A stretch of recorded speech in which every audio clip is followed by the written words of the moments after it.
name is Lubna, and I'm a recent grad of the University of Toronto Scarborough campus, where I did a double major in studies and public policy.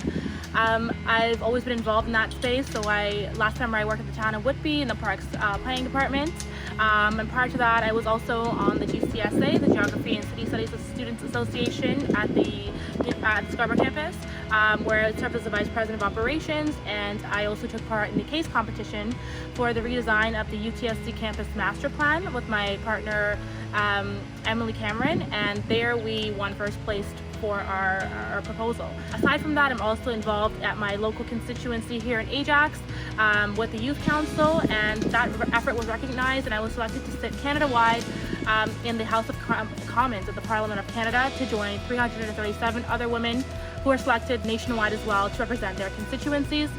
As of right now, I am working as a fellow at the School of Cities, an urban research fellow, and this is the second term that I'm doing so, also as a peer mentor this time around.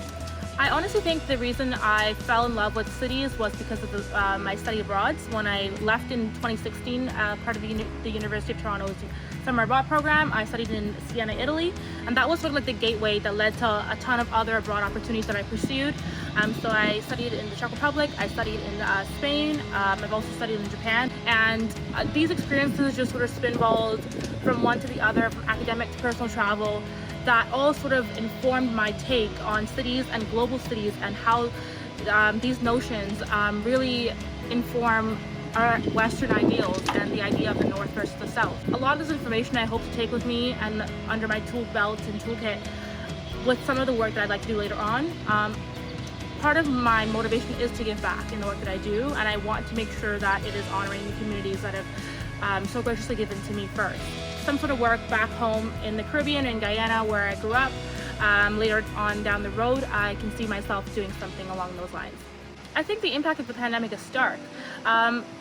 If there's anything that it shows us that our bodies are disposable under capitalism. We don't matter in a system like this, where the rich get richer and the poor get poorer, and the income gap continues to grow and the polarization continues to grow. And we can all vie for these effects in our own ways, but it's disproportionately affecting Black and brown bodies, and that is no secret. Systemic racism in healthcare, in so many other ways, in affordable housing, who has access to green space. These issues are only now coming forward at very high rates. At the end of the day, the pandemic has really amplified a lot of the issues that have always been there. Currently, as I mentioned, I am a fellow with the School of Cities, and I'm on my second year now, second term. And so last year we looked at housing injustice in the city of Toronto specifically, and this year we are looking at the same general idea of cities of inequalities, but we are focusing on COVID-19 and the impacts that it has had on marginalized communities at disproportionate rates. This means talking about things such as race, green access, mental health in the city, a very broad idea of topics that fall under city planning and city development, and a lot of the issues that are extrapolated because of COVID-19.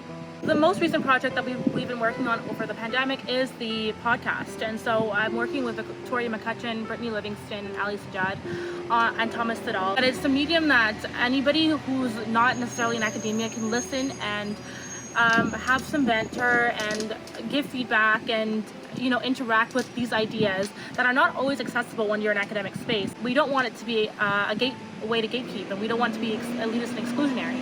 Anybody who lives in cities that has lived experience, and their experiences are valid, and that informs a lot of their opinions on things. And so our discussions are meant to be open to anyone and everyone.